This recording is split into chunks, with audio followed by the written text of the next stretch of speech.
about the invasion that's happening right now at the southern border. Yes, it is an invasion. Don't allow the mainstream media, lamestream media, old school media to tell you any different. It's definitely an invasion. If you see what's happening right here at this particular fence, how can you not call that an invasion?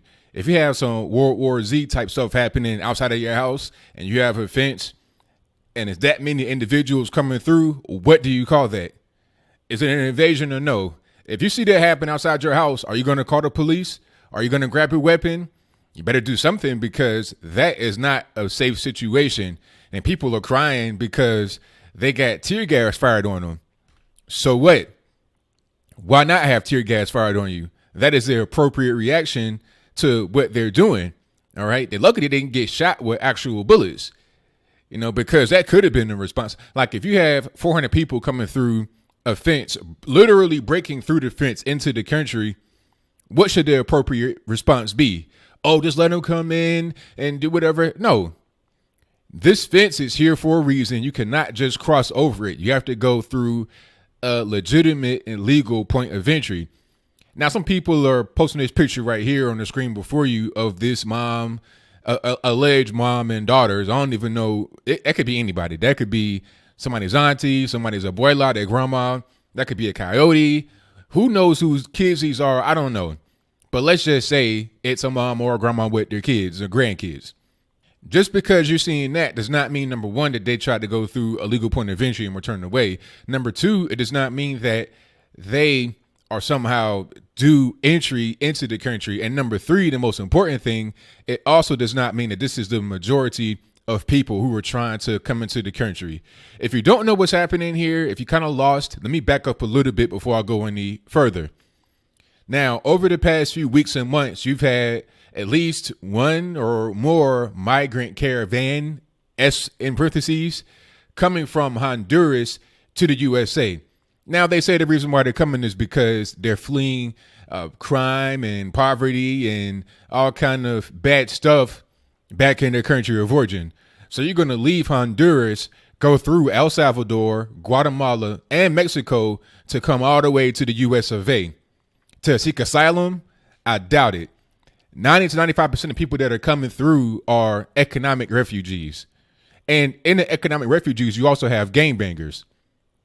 I've read a lot of reports, and that's one thing I want to say. You can watch a lot of news clips. I've seen news clips that show this as being active aggression by the USA onto the so-called migrants. And then I've seen some that show you the real thing, like what's going on here, with people throwing rocks and stuff like that. One thing I want to say is that it's most important to read what's happening and look at all the clips. Then you'll be able to get a true explanation and a true picture of what's going on. If you watch CNN, they'll try to tell you got women and children, all this, that, and the third. But CNN won't show you these people throwing rocks. They won't show you these people trying to break into the actual country. They won't show you these people with the Honduran flag. If Honduras is such a bad country and you're fleeing crime and poverty and all these kind of things, why are you flying the Honduran flag at the U.S. border upon which you're trying to gain so-called asylum? It must not be that bad. You must love your country. You appear to be a Honduran nationalist trying to come into the country for your own particular needs. I've seen interviews or, brief questioning of people that are trying to come into the border and try to come into the country through the border illegally. And when they're asked a question, why are you coming here? They say work. That's the main answer you get. Even from the gangbangers, they want to put in work. That's what they want to do. They want to put in some work for their gang, okay, to get money. It's all about money, because if it was about safety, if it was about asylum, why not stop in the first country that you come to? People will say, I don't want to stay in Mexico. I don't want to stay in Tijuana. I want to go into San Diego, and then I want to go to Chicago, New York, where my jefita, where my abuela is already at. So I can just chill with them, go out, work under the table, or gangbang, and then send the money back to my country of origin. That is what they want to do.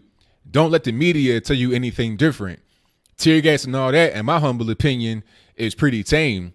When you at the border and you getting boulders basically thrown at you, and you got to have your vehicle reinforced to prevent the boulders from crashing through your windshield and killing you, when that's going on and you're firing back with just simple pepper spray, tear gas, I mean, what's the big deal? I don't think anybody should really be upset.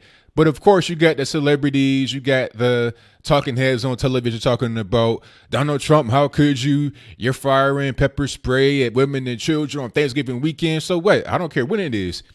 If they did this on Christmas Day, I say, look, on Christmas morning where the kids are opening gifts, I say fire tear gas, do whatever you got to do to get these people up out of the country and to prevent them from coming through the border.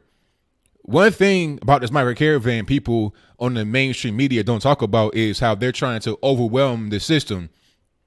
These are not unintelligent individuals, and even if the majority of them are, they're not led by unintelligent individuals. Let's be clear. If you have a so-called caravan of like 7,000 or more people, it's well organized. It's well funded. These people got to have food. They got to have shelter. They got to have clothing. They got to have transportation. They're not walking on foot from Honduras to the USA. That's just not what's going on. Do you think that this grandma and her babies walk from Honduras?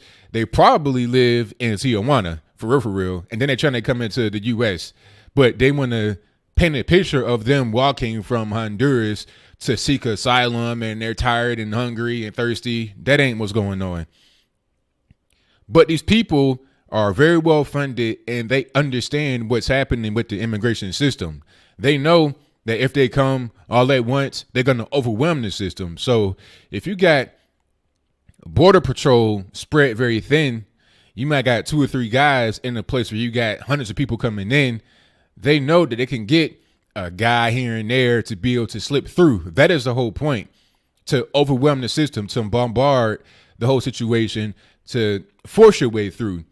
That does not appear to be an asylum seeker. That's not how it goes. You wait in line, hold your hands up. And here's one classic excuse before I close. People are saying that the so-called migrants are getting tired of the conditions in Tijuana and other places when they're in these little camps, detention centers, whatever you want to call them, before they get into the USA. So they just have to just break into the US. I mean, what kind of sense does that make? If you're outside of somebody's house and they say, hey, you can't come in right now. I'm eating dinner with my family. I got something else going on. I don't have enough room for you. And you say, you know what? I'm tired of waiting. I'm going to just break in your house. Is that okay? Is that legal? Is that justified? Is that appropriate? I don't think so. At the end of the day, as I close, I'm glad that we have closed the border, at least for now, at Tijuana, meaning you can't even get in or out legitimately. It's a lot of trade that travels through there all the time. That is fine. People that go back and forth that may live in one place, work in another place, trade, all kind of stuff, truckers, whatever. All that shut down because of the people that are trying to overwhelm the system, that are trying to come in through all that other legitimate traffic. I'm glad that he shut that down. It's about time. And to all the pundits, to all the bleeding hearts, to everybody that's talking about this in a negative way, hey, how about this? How about you have all these illegal people come into your house, come into your neighborhood, and just set up camp there? Matter of fact, anybody that lives in a liberal area right close to where this is happening, open your gated community, open the gates to your mansion, and allow them to set up camp right in front of your house, right on your lawn. So the little koi pond you got, the little area where your dogs can go play at, that's now going to be inhabited by illegal immigrants in the tent city. And it's up to you to clean up the feces. It's up to you to feed them, to give them water, to give them whatever they want. And if they want to come in your house whenever they feel like it, when it's too cold or it's raining, you got to let them do it. If you don't, you're a bigot. And my last point, they're talking about these are people of color. Oh, Trump is racist against people of color that are coming to the border. He's racist against brown people. You're trying to lump illegal aliens in with everybody else that just happens to not be white. Look, number one, I'm not from Honduras. I'm an American. I'm not Hispanic. I'm a black person. Number two, just because somebody has brown skin does not mean that they are somehow righteous or virtuous. Okay. I don't care what color you are. Anybody can do wrong. You could be white, Puerto Rican, candy stripe, black, orange, purple, green, whatever color you are, you can be a righteous person or a non-righteous person. You could be doing good. You could be doing bad. You could be following the law. You could be breaking the law. Whatever category you fall in, from facts, not your fifis, that is what really matters. It ain't about nothing else. So don't try to use this whole people of color, which ain't nothing but color people backwards with an of in the middle, but I digress. Don't use that term to try and shame me into having sympathy for these people that are breaking into my country, into our country, if you're an American, illegally. So that is pretty much all I got. So what say you? Do you think it's right to follow the law and not have these individuals come into the country, whatever they want? Or is it wrong to follow the law and tell them, hey, stay over there until we can maybe get you in the country by asylum seeking? Maybe you could come in through legal immigration. I mean, that's a novel idea. I know that, following the law of the land is not really in vogue nowadays, but maybe that's an option. You could just come in legally like 1 million plus people do every year. You come in through a green card. You can become a naturalized citizen. Maybe that might be an option for you. But hey, like I said, following the law, that's passe. It's not really in vogue anymore. But whatever your comments are, please let me know in the comments below. And that's all I got to say for this video.